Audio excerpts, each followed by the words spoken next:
Hello, everyone. Welcome tonight. I wish I could tell you that I had some fancy backdrop or other where I could shoot this, but I don't. I'm sitting in a hotel room in Rapid City, South Dakota, and in a very short time, I'm going to be on my way up again to Mount Rushmore for the evening lighting ceremony. And I just had to take a minute and get this recorded for you. I've been working on it for days now. So that's where I am. I'm just sitting in a lonely hotel room. And I hope you don't mind. Welcome tonight. Thank you for joining me. My name is Glenn Rawson. It is Sunday night, July the 12th. And I'm coming to you from the Cowboy Tour. This is that tour I've been talking about all year, the Old West and the Cowboy Tour. We started out in Salt Lake City and went up through Star Valley, Wyoming, and talked about its history.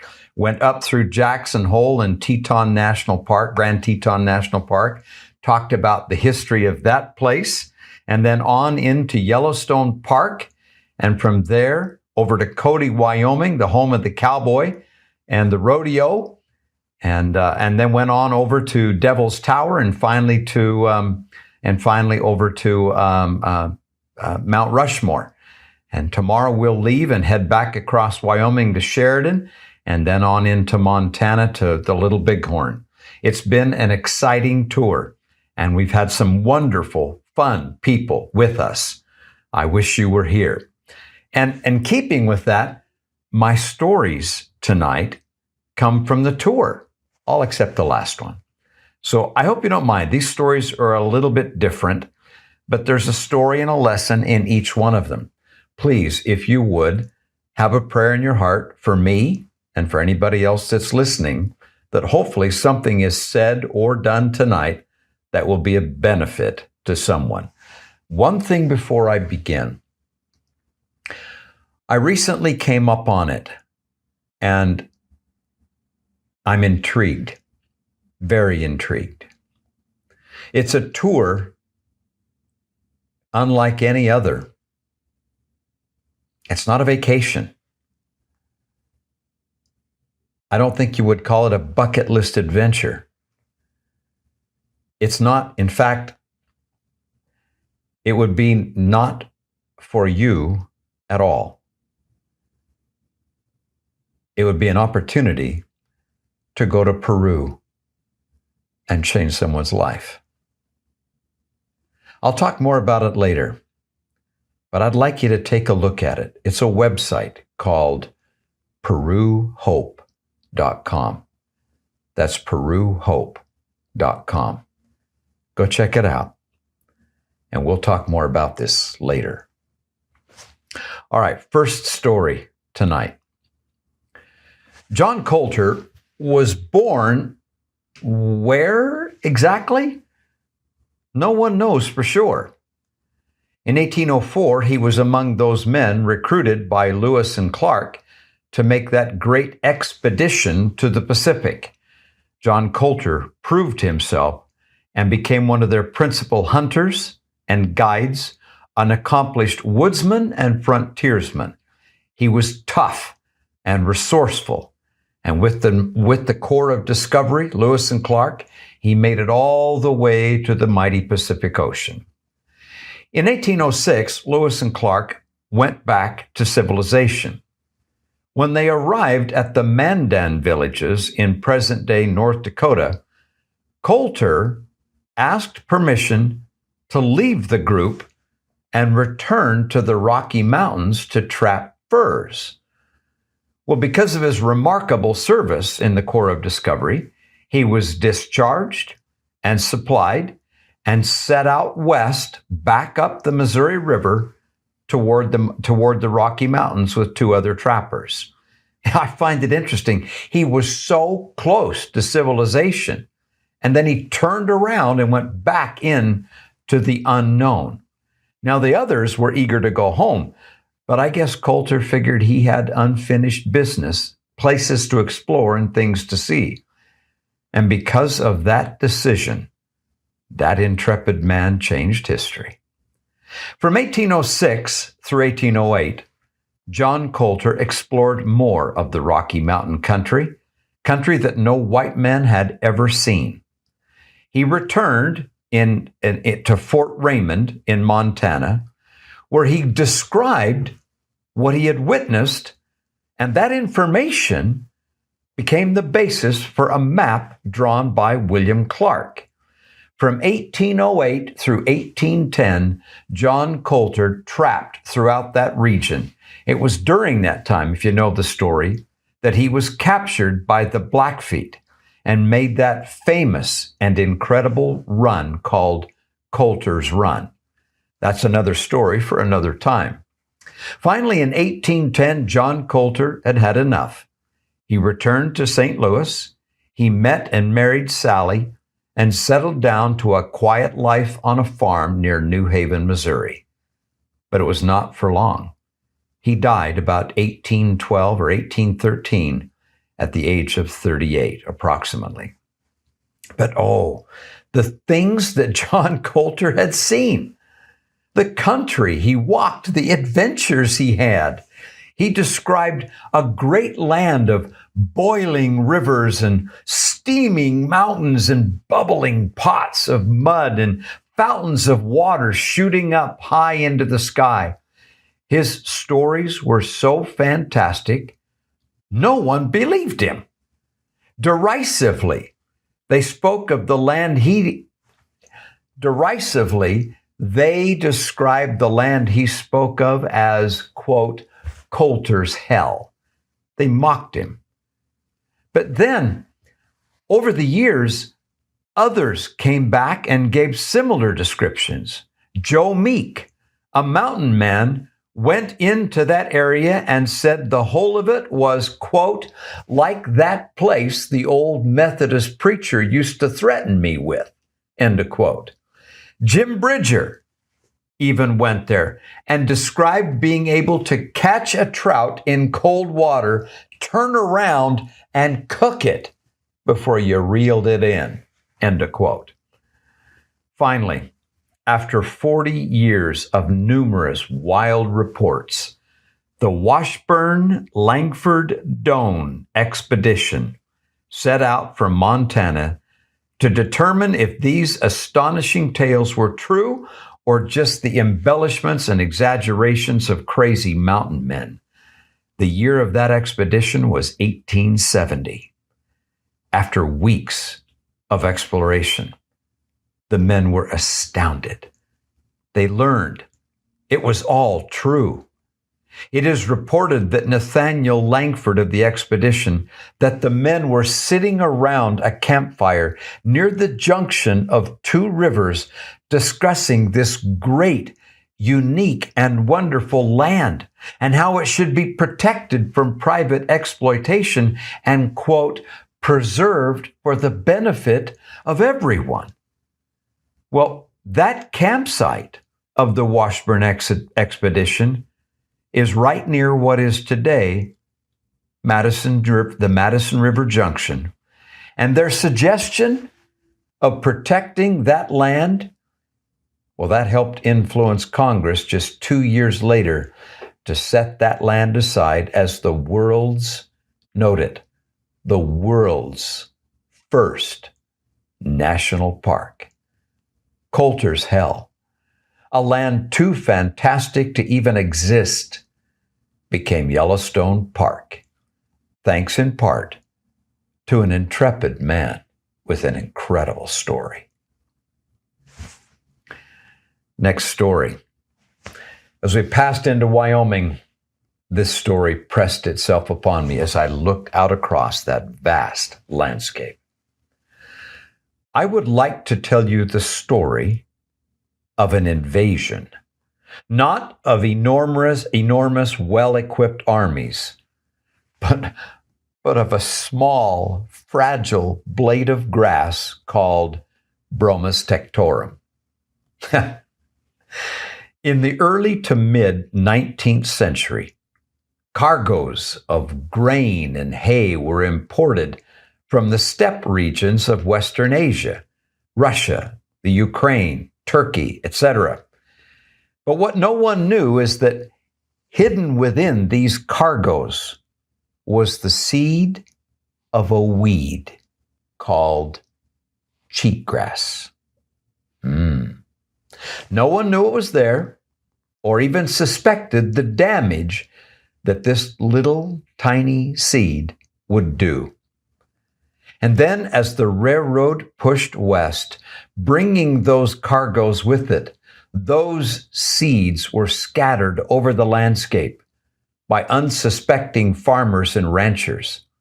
What once was not even here now covers 50 to 70 million acres from Nebraska to California and Texas through the Dakotas and into Canada. Now, at first, no one thought too much about it. I mean, after all, this grass would sprout up tender and green early in the spring and was considered useful forage for livestock. Those of you who live in the western United States will recognize this grass, or at least the effects of it. Very first thing in the spring, it's the first grass to green up. The hills become vibrant and an inviting green. But then the weather warms up, and by the advent of summer, cheatgrass has gone to seed and turned a light tan in color. Now, why is cheatgrass or June grass or brome tech, whatever you want to call it, why is it considered one of our most deadly, destructive, and invasive species? Well, because June grass sprouts in a sprint. It shoots forth first and puts forth its tender shoots, sucking moisture and nutrients out of the soil, so that when the later, slower growing perennial grasses come along, the useful forage grasses that we want, they're crowded out of water and out of needed space. Not only does cheatgrass cheat and compete with every plant around it, it takes another even more insidious advantage. Once cheatgrass dries out, it becomes the ideal carpet of tinder for devastating wildfires. Once cheatgrass gets a hold, it creates its own fire cycle. Fire comes and destroys the native species. It's always been that way. And then after the fire passes, if cheatgrass is in that region that starts the fire, if cheatgrass is there, it springs up first. It regenerates first after the fire, choking out the native plants that are slower to grow and spreads over the whole land. By this means, cheatgrass has changed the ecology of the West, wiping out the useful, permanent, perennial forage plants like the wheatgrasses and replacing it with a carpet of fire fodder, and keeps the fire cycle going and going and going and spreading further and further. Utah has been dramatically on fire, in large measure because of this obnoxious plant. Now, cheatgrass, it is not an overdramatization to say that it has changed the ecology of the West, and not for good. Now, why do I tell you that story? Because there is a parallel. Our society has allowed, ignored, or even encouraged little seeds of evil that become addictions. They have infiltrated and entrenched themselves until these little seeds of evil couldn't be eradicated.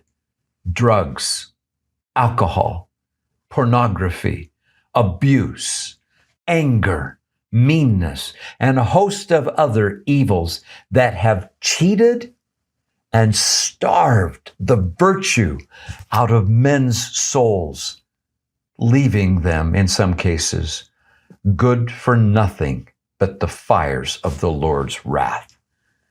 It is no wonder that the Lord will have to cleanse the earth by fire and start over. The evil seeds of the adversary have infested the land to the point where it can't be eradicated. We will have to start over. My dear friends, cheatgrass may have spread over the West, just like into the souls of men, but it doesn't have to take you. It is for us to make sure that none of that evil has stuck to our soul like the seeds of cheatgrass, sock stickers, and that those fires we may be spared and not burn at the Lord's second coming. Next story. I've said this probably too often, and the background behind me most of the time will speak this. I was raised on a ranch. I grew up a cowboy with a lifelong tough cowboy father, and I will be forever grateful and proud of it. And as long as I live, I don't intend to walk away from it. I'm not a cowboy now, but I was raised one, and I'm never going to leave it. It became who I am. It's part of my values. It is, to me, in measure, what defines right, wrong, and being a man. Maybe it's because I was inadvertently raised with the code of the cowboy. Let me tell you a story. After the Civil War, markets opened up in the eastern United States, and people in the East developed a taste for Texas beef. It became very lucrative for large cattle ranches in Texas to gather and round up large herds of beef and drive them north up such trails as the Chisholm or the Goodnight Loving trail to the railheads in the Midwest. There are more trails than that, but I mentioned those too. They went to destinations like Dodge City or Abilene, Kansas, Ogallala, Nebraska, Cheyenne, Wyoming, and other places as well. Typically, the men that were recruited for those long drives were young and unattached. They came from every race and every background, but they were thrown together for months at a time, driving thousands of head of longhorn cattle tediously over endless miles of dusty trails to reach the railheads of the Midwest. It was a hard way of life. And out of it came a brotherhood and an unwritten, unspoken code of conduct. It was called the Code of the Cowboy. Now, there are many elements to it, and it was later dramatized and romanticized, but these are the essential points of that law. Number one, a man's word is his bond. Reputation was everything to the cowboy, and in a world where there are few contracts and even fewer courts and laws, the cowboys had to count on each other. A handshake, therefore, became a binding contract. A man who couldn't keep his word wasn't a man. Number two, you ride for the brand. That meant loyalty. Loyalty to the trail boss, loyalty to the outfit that hired you. No matter what, the cowboy stood behind those he worked for and would sacrifice everything, sometimes even their lives, to protect the cattle that didn't even belong to him. Number three, and you can understand why. The code of the cowboy said, take care of your horse. Why? Because a cowboy's horse was his livelihood. The cowboys were trained and knew, and it was expected of them to care for their horse first, and for himself second. Without that horse, a cowboy on foot was useless. Number 4, help anyone in need. The plains and the prairies were wide open country. Creature comforts were few and far between. There was no Walmart. There was no rest stop. It was expected that they took care of each other in times of need. Thus, no stranger was turned away from the fire. No one was sent back out into the storm. Shoulder to shoulder, they took care of each other. Number 5, don't quit and don't complain. It's a rough job. It's tough country. It's a hard way of life, that of the cowboy. Whining, whimpering, complaining, they were just not tolerated. Even today, we hear the phrase, cowboy up. The cowboy was expected to endure hardship stoically and get the job done. Similarly, boasting, bragging were considered a sign of insecurity and weakness.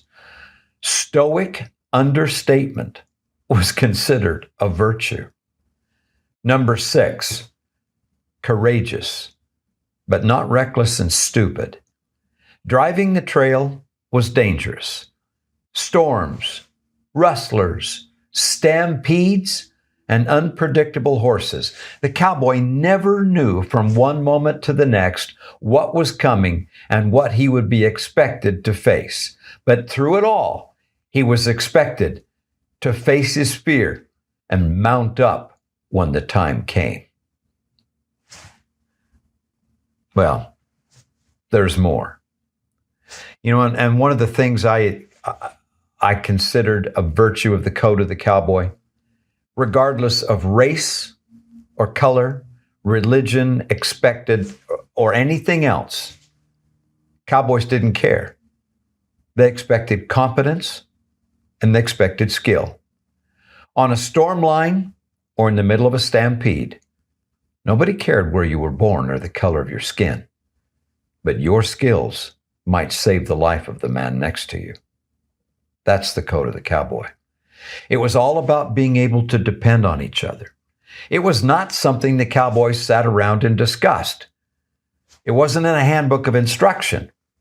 It was just expected and communicated by the country they were in and the way that they lived.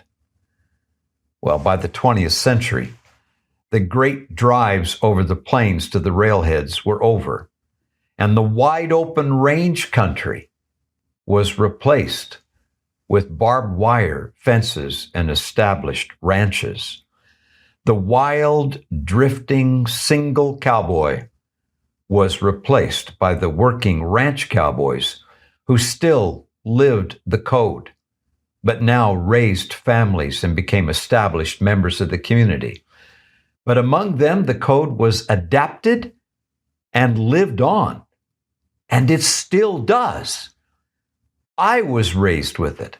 It was bred into me from the time I was a wee boy. No one taught it to me. It was modeled for me. I observed it until it became the code of conduct that governs my conscience, my creed, if you will. And I've spent my whole life trying to live up to that lofty ideal. And interestingly enough, when I became a disciple of the Lord Jesus Christ, I learned nothing from him that contradicted that code, but rather it reinforced it.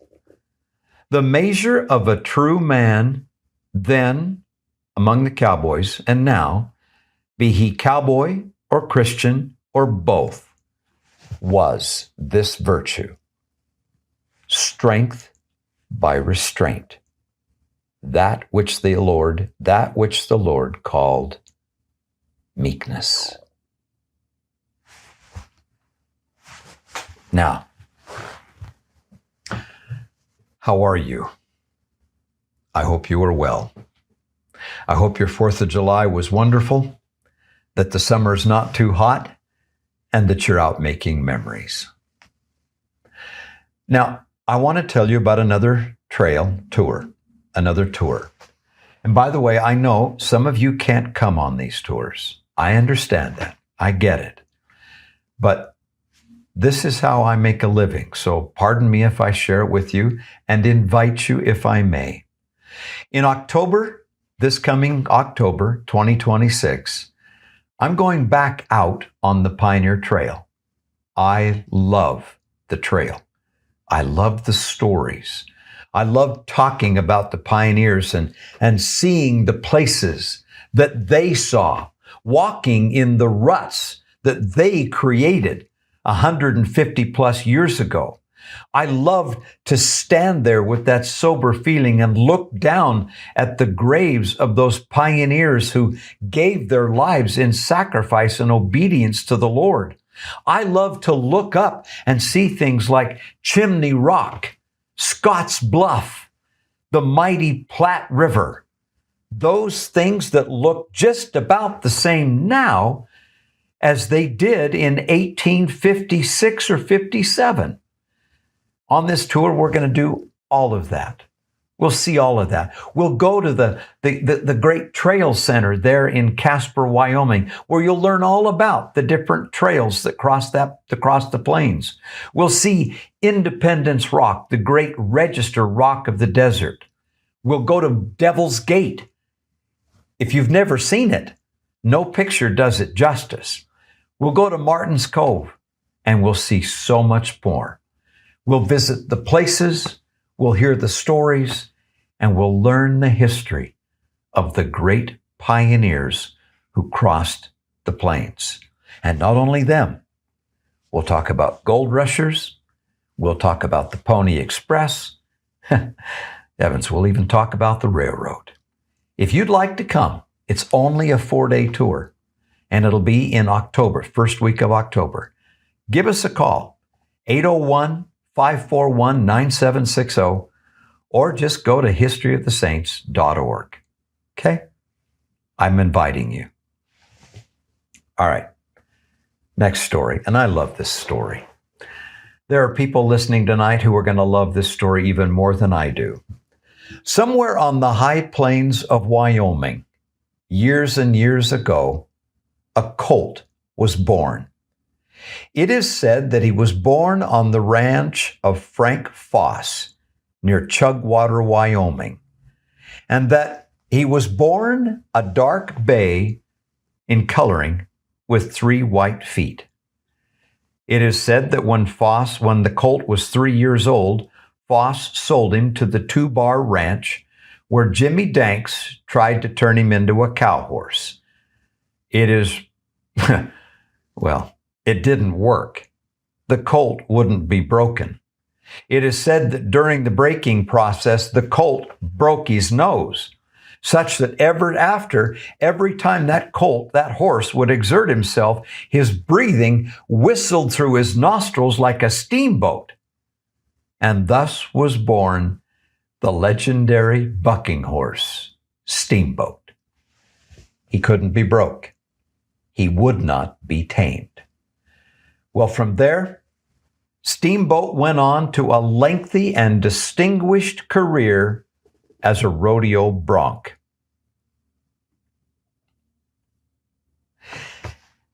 He became a champion athlete. It is reported that in his bucking style, he would explode out of the chute with tremendous power and then twist and change directions in midair, sun fishing. Bucking wasn't just a duty for Steamboat. It was a creative art, and few cowboys ever rode Steamboat to a standstill. Yet interestingly, Steamboat wasn't mean. When he bucked the cowboys off, he didn't go after them. That wasn't the whole idea. He just would not be ridden. And then it happened. September 28th, 1903, the Albany County Fair near Laramie, Wyoming, Guy Holt, a cowboy, drew Steamboat. He mounted him up, called for the gate, And as was his style, Steamboat exploded out of the chute. And it just so happened that B.C. Buffum, a photographer, was standing right there, camera ready. At Steamboat's first jump out of the chute, Buffum captured one of the most famous, iconic rodeo photographs ever taken. Now, in those days, the rules were different. It wasn't 8 seconds and all that other, and one hand and all that other stuff. Cowboys didn't ride for 8 seconds. The object was to ride the horse until he stopped bucking.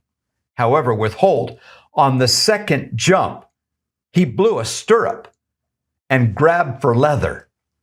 It is believed, of course, that by today's rules, Holt made the 8-second ride, but it is unknown if he actually did make it riding Steamboat all the way to a standstill. But it doesn't matter. That photograph lives on. Now, Steamboat, he went on to a distinguished 15-year rodeo career, an unusually long one. And interestingly, Steamboat didn't die in the arena, but from an infected wire cut. He was buried near Cheyenne, Wyoming. He died a legend. And the symbol of Wyoming.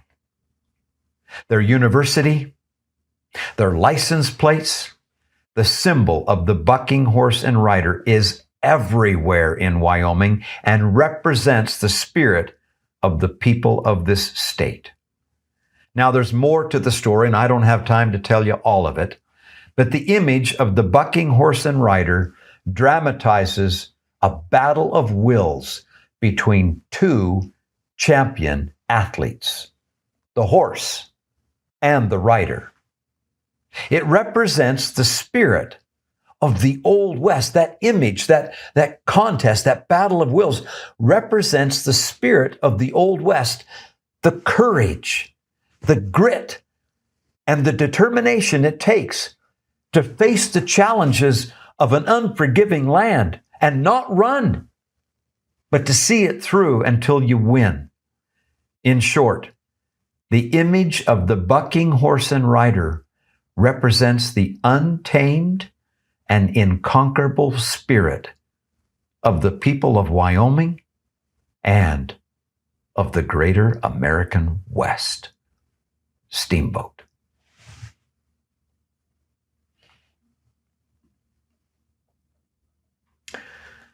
Next story. This comes to you from South Dakota. Something I learned.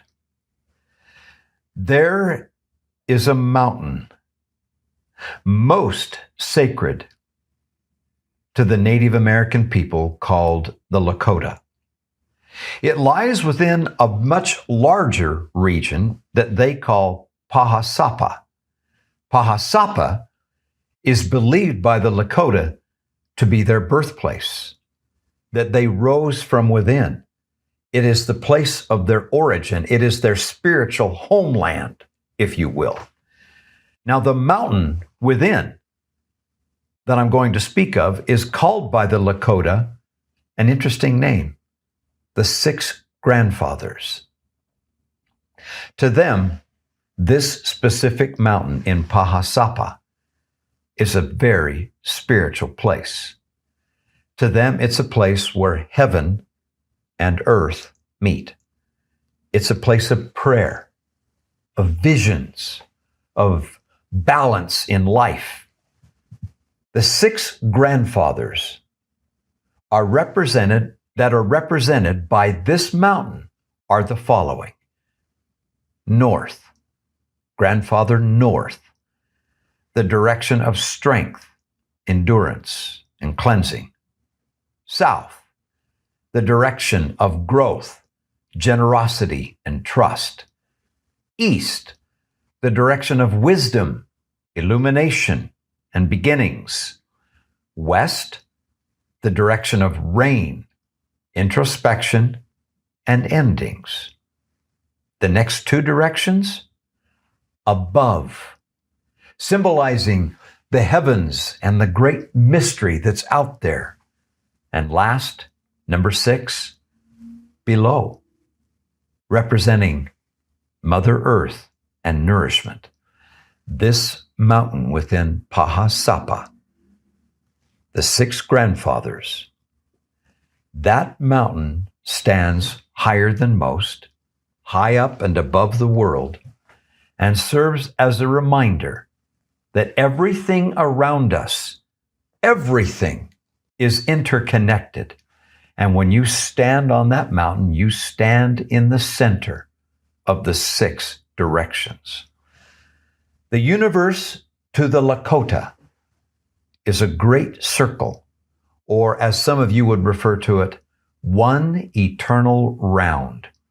And this mountain holds all of it together, as it were a key to eternity.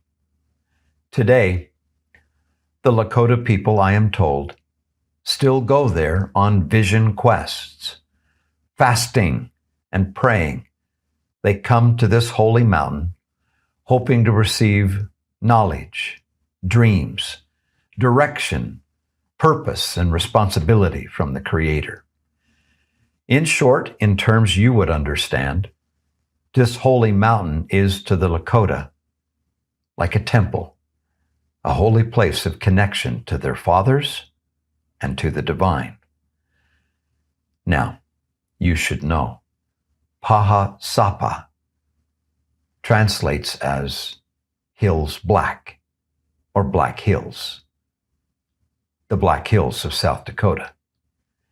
And that mountain, special and sacred to the Lakota nation, the one they call the 6 grandfathers, well, today we know it as Mount Rushmore.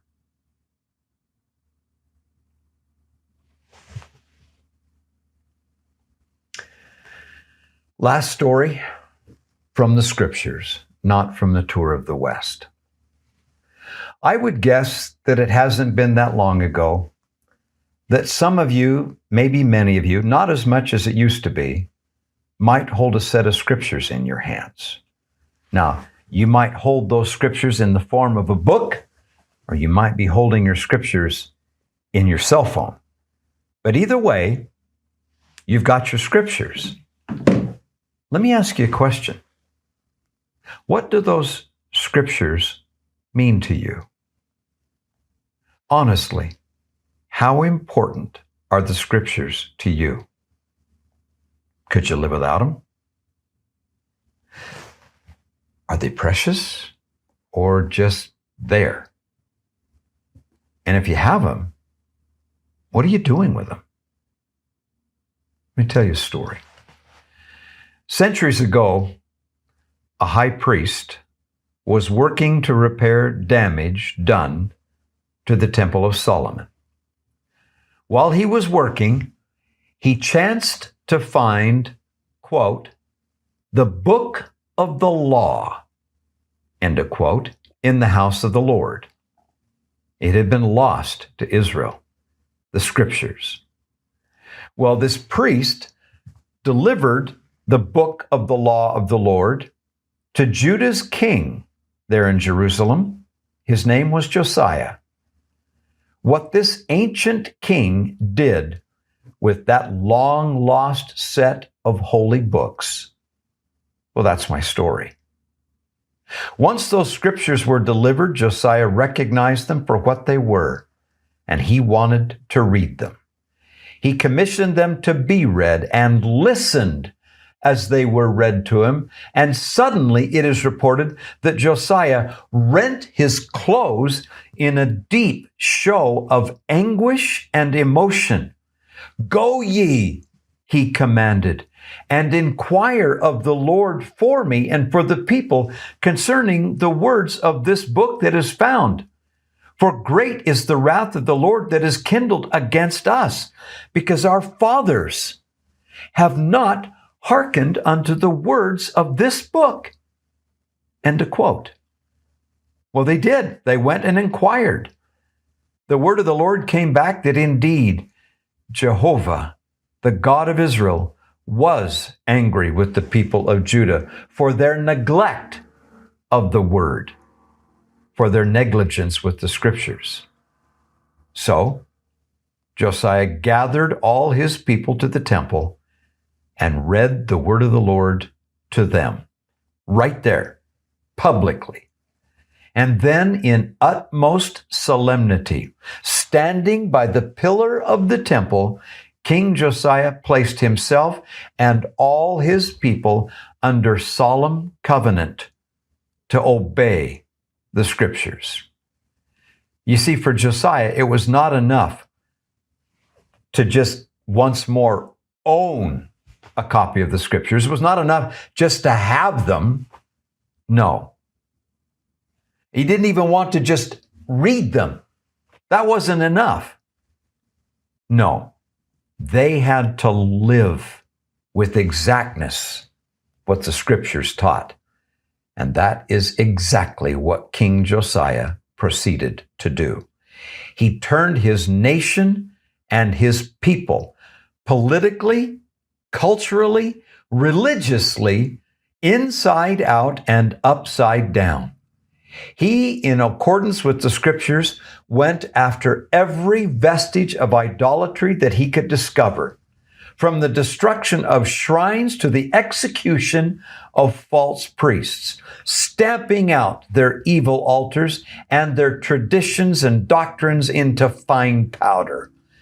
Josiah was determined to obey the word of the Lord. You can only imagine the courage and the fortitude of this young king as the flood tide of public opinion turned against him, surged against him, trying to keep him from turning from evil back to good. Nevertheless, King Josiah stood firm. Once the filth of idolatry had been returned to the dust that spawned it, King Josiah then commanded his people to renew once more the Passover of Moses and to live that law. Never before had there been such a spiritual feast as was that Passover week. In the end, King Josiah did exactly what his people would not, maybe could not. The scriptures went on to be written on the fleshy tables of his heart. The Lord loved him, and King Josiah died a martyr in a place now known as Armageddon. After he was gone, his people cast the word out of their hearts. They rejected the scriptures, and they were slaughtered and scattered in disgrace. How did the Lord feel about Josiah and his love of the Holy Word? Listen to this epitaph written by God himself. Quote, "Like unto him was there no king before him that turned to the Lord with all his heart and with all his soul and with all his might. Neither after arose there any like him." End of quote. And all this because a noble young son understood in his day that the word of the Lord is as precious a treasure, more so, than anything on earth, and must be obeyed, not read, not just possessed, lived with exactness. I hope and pray that this same conviction will fill my heart and yours.